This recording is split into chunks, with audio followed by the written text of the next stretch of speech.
If you need any Xbox or PlayStation codes or any cheap PC games, use the referral link in the description. It will take you over to g2a.com. They already have a discount on most of their goods, and if you use the code CHES at checkout, you can get yourself an extra 3% off as well. Hey guys, how's it going? Chez back again and welcome to episode number 8 of the Wolfsburg career mode here on FIFA 16. If you enjoyed the video, then make sure you hit that thumbs up button. Maybe we could hit 1500 likes again on this series. And of course, subscribe if you're new to the channel. Now, at the end of the last episode, we stepped it up to world class, and we've done the same in the Chelsea video earlier on this afternoon as well.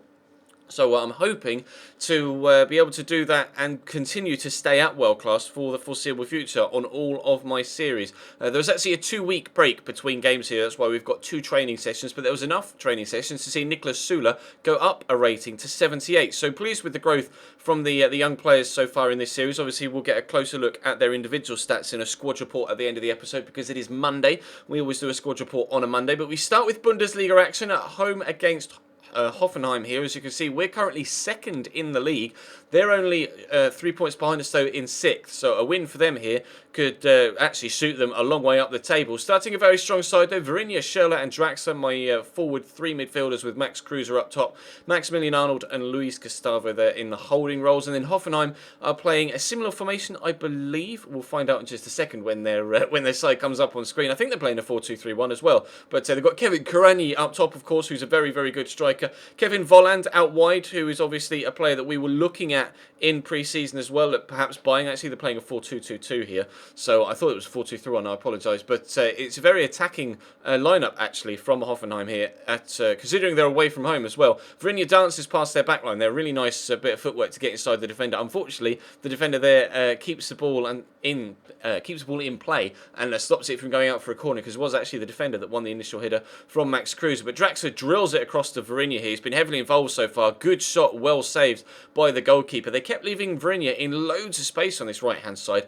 and I was trying to utilise that, perhaps building up down the left-hand side, as you can see, so that the defence was pulled across, and then again finding Virinha on the right-hand side, turning inside the defender here, and the second defender. Shot well blocked though, drops to Max Kreuser. Going to work it back across to Andre Schürrle just to make sure we keep possession. Fire it into Kreuser again, get it on his left foot again, but another very good block by the Hoffenheim backline. They were doing that time and time again here, just throwing bodies in front of the ball, trying to keep us out. Rudy's in the box here, getting it across to Amibi, back to Rudy, back to Amibi again, and then unfortunately his shot wasn't of any real consequence. That was kind of the level of attacking that Hoffenheim have been able to put up so far in this game, so it was definitely us on top for this one.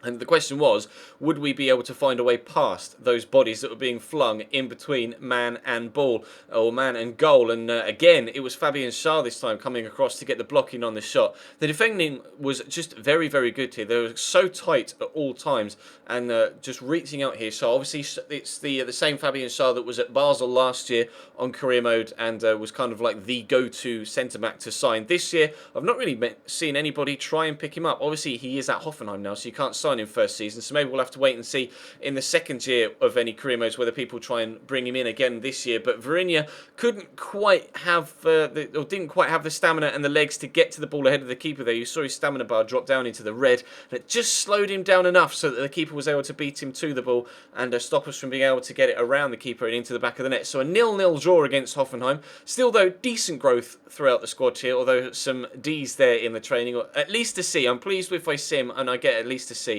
then I'm quite happy with that. But we come into the Champions League for the 3rd game in the group stage. Obviously, we've previously played Juventus and Real Madrid in this series today on professional, and we were able to pick up 2 victories. But this is our first game in the Champions League on world class. We'll have to wait and see how we get on against Club Brugge. You'll see at the end of the episode, before the squad report, the just sheer ridiculousness of the fixture congestion we're facing right now. So I am having to heavily rotate my side for each individual game at present. We're having games every 2 or 3 days, so it's probably the wrong time to have stepped it up to world class, to be completely honest, because I'm not only having weaker sides being put out, because we don't have the strength in depth here that we do have at Chelsea, and also players aren't necessarily at full fitness either when I'm bringing them in. But I'm still trying to play some nice patient possession football, and also trying to pick it off the opposition and catch them on the counter-attack when I can, which is what you see us trying to do here. Hakan Çalhanoğlu gets it across to Danny Caligiuri. Lovely ball into Guy Lavogi, but unfortunately his shot was pretty tame actually. Didn't get too much behind it. I was hoping for a bit more power on that, and it was straight at the goalkeeper. So Club Brugge have themselves a free kick in their own half here. They're going to work it about quite nicely. A couple of 1-2s. Vormer into Yelavosin here, and he takes it in his stride really nicely. Wasn't too keen on closing them down too much when they're about 40 yards out from goal, but unfortunately on that particular occasion I couldn't close them down once they got a lot closer to the goal either. And again, another 1-2 that led to Yelavosin actually putting the ball into the back of the net. So Club Brugge lead here at away from home against Wolfsburg. Danny Caligiuri trying to do some work down the left hand side. Obviously we normally have Andre Schürrle out there, but here this time Danny Caligiuri, and again shots being blocked by defenders. I'm finding teams playing very deep against me whenever they're playing away from home. And as you saw in the game against Hoffenheim, plenty of men behind the ball trying to just get anything on the shots to try and deflect them over or just block them outright, as we saw with that shot there from Tolisso.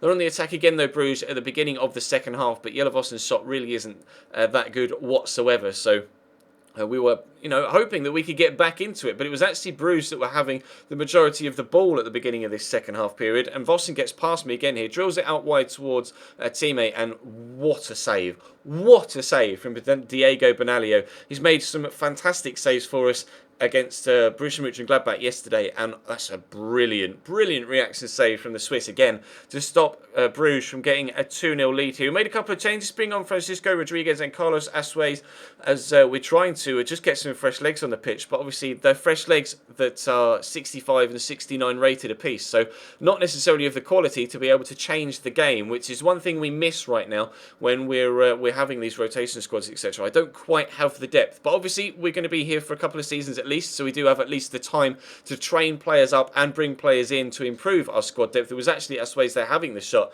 but unfortunately wasn't able to get it on target, and we do lose at home to Club Brugge. We had a decent episode with Chelsea on World Class earlier on in the day, but unfortunately not necessarily having the best of times on World Class yet here with Wolfsburg. But here you can see the fixture congestion. It's retarded.